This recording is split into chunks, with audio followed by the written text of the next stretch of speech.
বন্ধু, তোমার সম্পর্কের মানুষটা তোমাকে ইগনোর করছে। তো আজকে এমন কিছু কথা তোমাদের বলবো, সেটা যদি তোমরা করো, সেই মানুষটা, সেই ইগনোর করা মানুষটা তোমার পিছু ছাড়বে না। তোমাকে কি করতে হবে? তিনটে কাজ করতে হবে।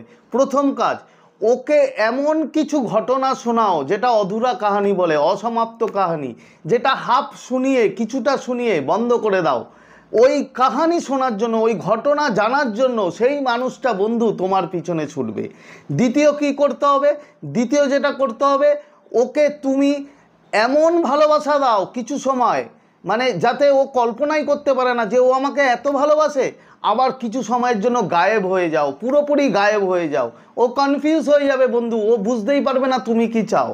আর লাস্ট যেটা যেটা খুব ইম্পর্টেন্ট, নিজেকে একদম রেয়ার বানিয়ে দাও। রেয়ার মানে অতি সহজেই তুমি অ্যাভেলেবেল না, অতি সহজেই তোমাকে সে পাবে না। এই তিনটে কাজ করো, সে পাগলের মতো তোমাকে মিস করবে, তোমার পিছনে ছুটবে।